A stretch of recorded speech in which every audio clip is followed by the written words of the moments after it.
Here we go, folks. It's time for the post-match pint here from Malone's in Glasgow. We're on the roof again. It's freezing, but we've got a couple of beers to keep us warm. Well, I've got a beer, joined by Ryan. He's on that new Guinness Clear. We've just watched Celtic beat Hibs 2-0 today, Ryan. We started with a 3-5-2 formation. No Christie, out injured. No El Yunusi or Johnson in the squad as well. So the team, when it came out, raised some questions. People were a wee bit like scratching their heads as to how we were going to line up. What did you think of how we lined up and how it affected that early period in the game?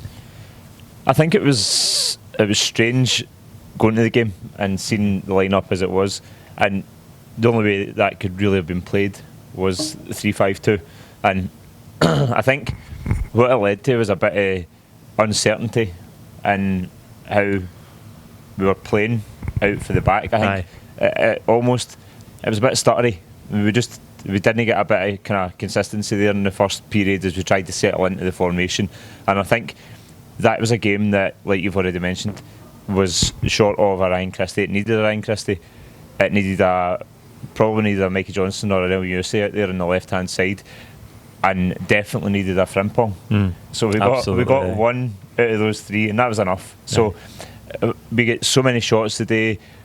I think most of the McGregor was missing his shooting boots. The amount of shots that we had skim wide or go over. Edouard looked up until his goal largely like he was missing his shooting boots today. A bit rusty, but a brilliant look back now on the performance. Brilliant performance, and that we could probably have scored 5 or 6 goals today, and we didn't concede. Absolutely. I think looking at the game as a whole now, obviously there was some dodgy period, mainly in the beginning of the second half. Before we get the second goal, down about the 50 to 60 minute mark, Hibs came into the game strongly, and we looked like we were getting a wee bit of a wobble. But other than that, I think over the piece we were comprehensively the better team. Lots of shots at goal, as you say, just lacking that final product at times. One of the benefits of playing the 3-5-2 today was that it puts more emphasis on the wing backs. The wing backs are the wide players, and they've got much more of a creative responsibility than they would if they were just maybe playing as natural fullbacks. That obviously Bolingoli on the left hand side and Frimpong on the right hand side, and yet again Frimpong is, I just can't believe how good he is. I cannot believe how good he is. Like he takes his goal brilliantly today. Lovely ball through for Edouard, but he's just relentless. Like his dribbling ability is superb. He's rapid. Nobody can live with his pace. I just can't believe the level that he's playing at, the age he's playing at since he came into the team. Like, he's the real deal. He is absolutely the real deal. One of the guys in the full-time reaction tonight actually said, and he's not on the same level, but almost gets the same reaction out of the crowd as a Jinky Johnson would have back in the day. And he is electrifying. Like, his energy is immense, and how he keeps that energy up for the full 90 minutes. Like, he's just going and going and going, and nobody can live with him. He puts a ball in front of a player, you can give him 10 yards and he's by him. He can just leave everyone for dead. And you mentioned as well, when Daryl Horgan came on later into the match, he's fast as well, but there's not going to be many people who can keep up with the pace of that young guy. And his skill and technical ability on the ball is amazing to watch. Inspiring. He's a joy to watch, he honestly is, and that's obviously, we have days like today where Forrest's not his best. He's playing out of position. Again, we're missing some big creative players through injury, and he has became the go-to guy. Somebody mentioned in the Twitter reaction, like, he's been man of the match nearly every game he's played in, and he's a 19-year-old right back. But that tells you more about him than it does about anybody else. For him to make this impact this early on in his career is absolutely remarkable. Obviously, he opened the scoring. We did see Edouard back in the team today, who made a huge difference. Okay, he got the ball stuck under his feet a couple of times. He did look a little bit rusty. There was a time where he went down in the first half, and we were all kind of holding our breath. So hopefully, it's not any continuation of the injury or the niggle that he had in the past couple of weeks. But you just see the difference in the way we play with him there. It's like it's often said that a football team's only as good as its striker, and it shows when Edouard's on the park, because we're just a totally different team. We've navigated those games without him, but we're just totally different when he's there.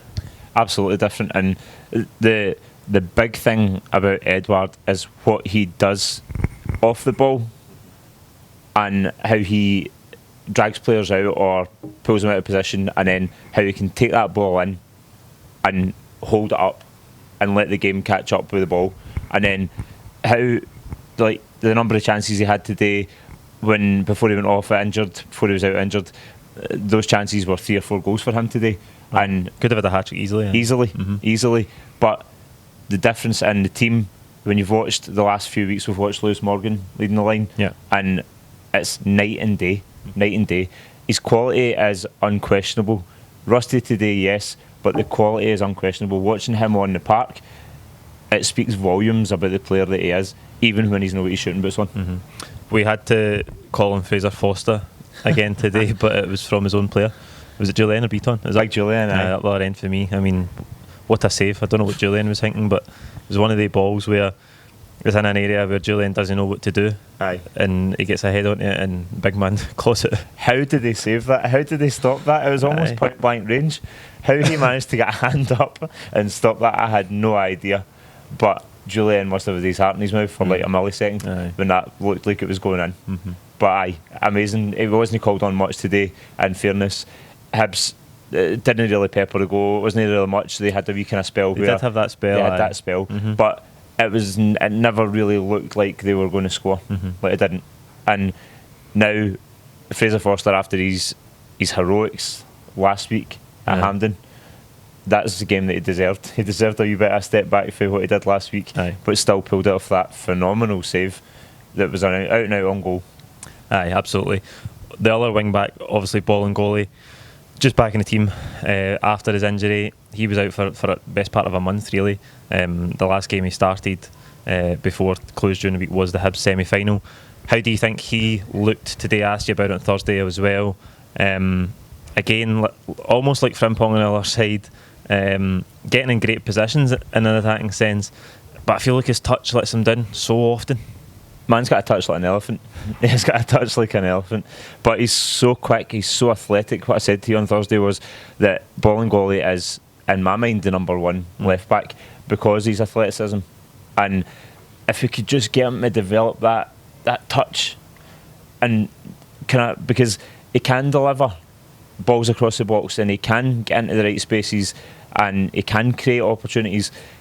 If we can just get him to develop that touch, then he's a different player, he's a different kettle of fish. But he was really, really encouraging today because he also created a lot down that left hand side. Not even close to Frimpong, but he did really well today and I was impressed. I think he just needs to relax. He just needs to relax at times. He looks a bit rash when he gets in some dangerous areas in the final third. I think you can see today that he is the number one, and he's still the number one, because Neil Lennon could have picked Greg Taylor today. Greg Taylor was on the bench, so I think it's clear that Bolingoli is the number one. In terms of the centre half, so he'd Beaton. I just want to shout out near Beaton, by the way, because obviously he's been in and out of the team a lot this season, particularly back at the start of the season, before Julian got up to speed and things like that. And I do struggle to remember a time where he's let us down. And he's one of the guys who is happy to be a squad player, and he's on the bench for long spells. But when he comes in, more often than not, he does a job. And I thought at times today he was very good. He was a lot of biting his tackles, particularly in the second half. He was winning the ball back. He was aggressive in the good sense defensively. Just unsung because he's just a squad player. But when he comes in, he does a job. Exactly what I was thinking watching the match today. When you're sitting there and you watch, I think a lot of the times, right, that I've even underrated what Beaton can do and what he's capable of, right? Because every single time he's been called on, he's consistently good. Like you said, he hasn't let us down. He's been here for so long now as well. Aye, so long. And that's obviously one of the reasons why, as a squad player, when he comes in and he goes out, it's often unnoticed. But he's been called on a lot of late, given the defensive problems that we've had. And he's done an amazing job. And we can't forget that is not his out-and-out natural position. But he does so well. Like you said, aggressive enough when he needs to be, confident on the ball, delivers good passes. And I think that he's due a new contract, isn't he? I don't know. I think he's due a new contract. I think he's at this year. Talking about it. Aye. So I think we need to see the big man get a new contract, and it's just invaluable to have someone like him who you can just switch into that defensive role when needed. Aye, these guys, there's a few of them in the squad, and Johnny Hayes is another one, and it's very easy, and I do it. I'm the worst for it at times. I'll criticise them maybe because their technical level isn't what you expect for some of the other big players in the team. But I've been reading recently about teams the years gone by at Man United, Alex Ferguson's Man United teams. He always had guys that just done a job for him, and it'd come to big games, okay, maybe not in this example with Beaton, but it'd come to games and he'd put guys in, you'd think, why is he playing? And it was just because he knew that he could trust them and he'd do a job. And those guys in a squad are important, particularly a successful squad, because you need people who can come in when they're called upon through injury, suspension, whatever it might be, and Beaton's done that. Wednesday, away to Tynecastle, tough one, obviously, notoriously tough one for us. They have the new manager, Daniel Stendhal, in, so they'll be expecting a bounce for that. They'll always be up for it against us. How do you think we'll set up? Obviously, how many changes you expect today? You wouldn't necessarily expect us to play 3-5-2 at Tynecastle. We don't know. I think Neil Lennon says Ryan Christie could be back. It would be huge for us if we could get him or Johnston back. I think El Yunusi's going to be out for a couple. I think he came back too soon, El Yunusi. Right. One of those, particularly, hopefully Christie back in the team for that energy.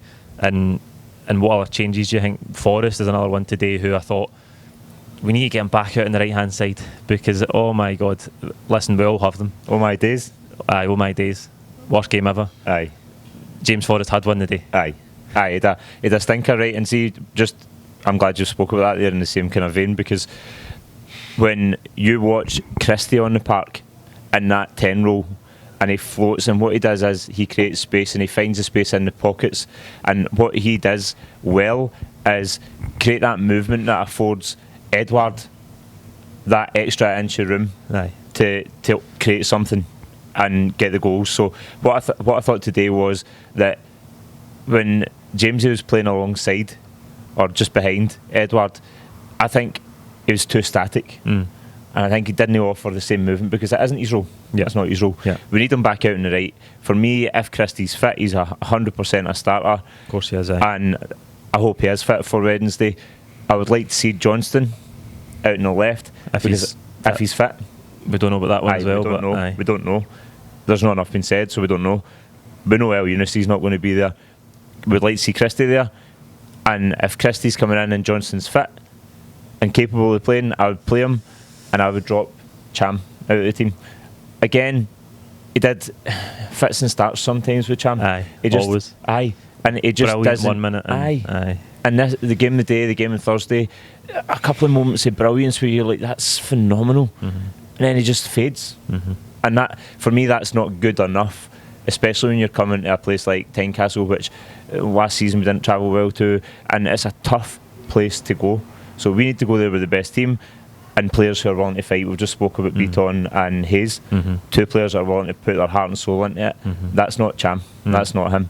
And I think that if we can, we bring Christie back in that 10 slot, Brown McGregor behind him, and we put Johnston out on the left hand side if he's fit. I think that's important. When you go to these games, you can't carry passengers in a game at Tynecastle, because the crowd are right on top of you, and it's a big physical game, and you need to be up for the battle. You need to be up for the fight. So I think in terms of personnel, that's something that we need to get right. But that's it for today. We're back to the top of the league, which was the most important thing today. A comfortable win. We'll be back on Tuesday with the build-up to the Hearts game at Tynecastle, and then all the post-match reaction through in Edinburgh on Wednesday night. Cheers.